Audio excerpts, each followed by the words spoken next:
What was the first song then that you felt you captured this essence again? It was a song called "You Are the Devil," Okay. and I think it's just like it's quite a kind of like sexy guitar riff. Like it was quite a dangerous. It sounds like our band, but just kind of like just a more dangerous version, and that sounded like a new direction for us to explore, and that was like the starting point for the whole album. Kind of grew from that one song, really. And well, let me phrase it differently. Because you say you're looking back. Well, yeah, I'm gonna no. That's okay. No, I want to formulate this right. Let's go back to the Great Divide then. If you how do you feel about the Great Divide musically now then, after having made this album?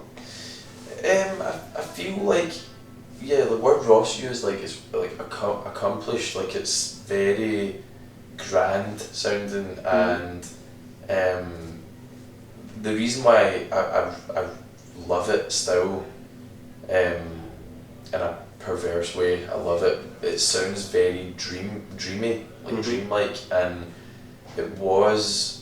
that's how I felt at the time, just as a person, like for the first time in my life thinking about the future. So I didn't realise it, but I was quite stuck in the past, thinking about all like family things, or you know, just stuff that shaped me to be who I am, and trying to get my head around that. That's kind of what I wrote a lot of my lyrics about, and the music sometimes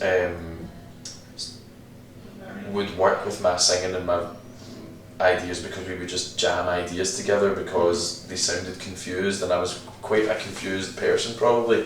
But on Great Divide it was almost like a kind of coming out of like the cocoon and like thinking about the future and owning up to like all these, you know, if at the end of the day if there was anything that I wanted to change, it was like up to me. And a lot of the songs sound quite hopeful and like really happy, and when we started the band we said we were always going to try and reflect what we were kind of going through or whatever, to make it as real as possible, and that's kind of exactly what we needed to do at that time.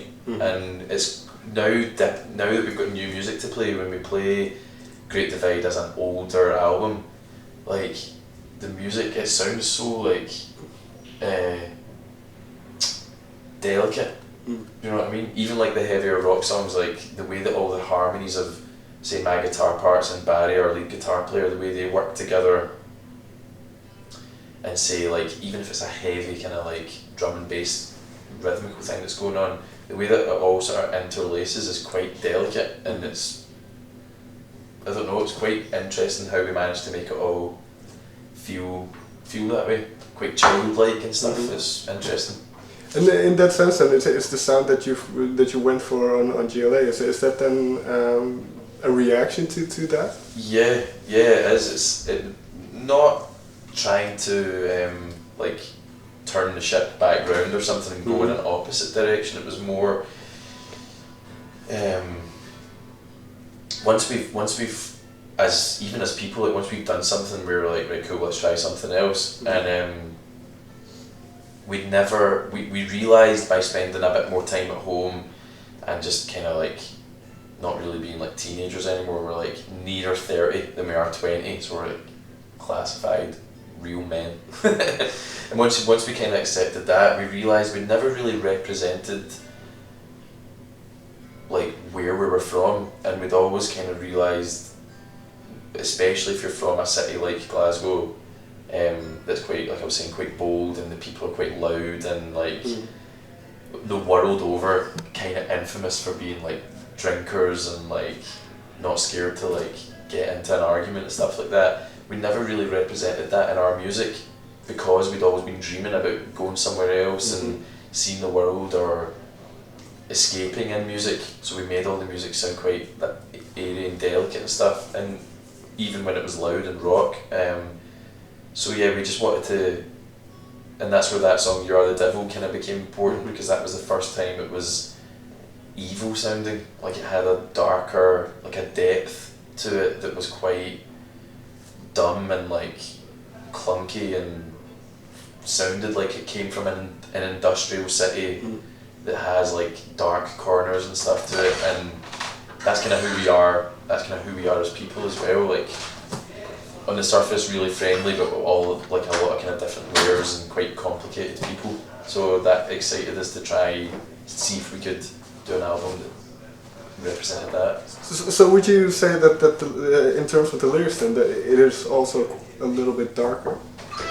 Yeah, it's definitely. I would say it's definitely our. I mean, yeah, it's definitely darker, I suppose. But that's probably because I had like a filter between my brain and my mouth, where my brain has all these thoughts, and I say it to like my bandmates and stuff when we're like alone or whatever. But I just took that filter out for this album, and the words that are on the record are like that's things I actually think and say without worrying about what people are going to think. You know what I mean? Was it easy to let that go? What people might expect, or? It was because of the producer we worked with, a guy called Jack Lee, who's originally from Dublin, which is quite a similar type of place to Glasgow, and he had quite a similar beginnings in music as us, like just in like a kind of punk band, getting in a van, travelling, and then evolved as a kind of artist as it went along. And I guess it was easy to listen to his advice and listen to him, probably seeing bits of himself in us and helping us sort of like be more be fearless and be kind of, he kept, you know, encouraging us to be like bold and follow our instinct rather than our, he would keep saying like our brain was getting in the way. And you know, if we played the same thing the same way twice, he would be like pissed off. And like it kind of kept the whole recording session quite edgy and like didn't feel like we were in a studio. So being able to just say whatever I thought and react to shit was way more normal than like thinking, oh, what would someone think if I said this, or what would Ross think if I said this or that, or what, right. You know what I mean? Final question then, because I think my time's up. Okay. You said as a band you always look to, you don't like to stay in the same place, you always think about what's next. And so, and then this is a question I always like to ask, so what is for you success? Where do you still want to go? I think that this is, it's changed even in the last 3 months. Okay. We kind of thought before we had any music out from this album, we kind of talked about it and had decided between us that we didn't really mind anymore what happened. Okay. For the first time we were just happy, and we felt like we'd made something that we loved, and whatever happened. And like I was saying earlier on, like if this didn't go well and everybody hated it, then we just do something else, or make another album or whatever. Yeah. But it's really hard, like when you're, now that it's actually out there, and in the bubble of it and talking about it every day, like the idea of it not going well is almost unbearable. You know what I mean? So it's a weird kind of conundrum that you live in where I don't. That's why being at home was important for us, because it got us out of that bubble and thinking that, you know, we need to play a normal dome in 2017 or our lives are over. Yeah. Like now it's more what's exciting for us that people are actually concentrating on our music, and like I've just sat and spoke to you about like lyrics and music rather than like some dumb question about Rangers or Celtic or something like that. Do you know what I mean? And that's what's exciting for us, is that the future maybe holds like avenues where we can be even more artistic and even more like represent the real side of like rock music and how it connects to people in that way. Thank you very much for your time. Cool, man. Thank you.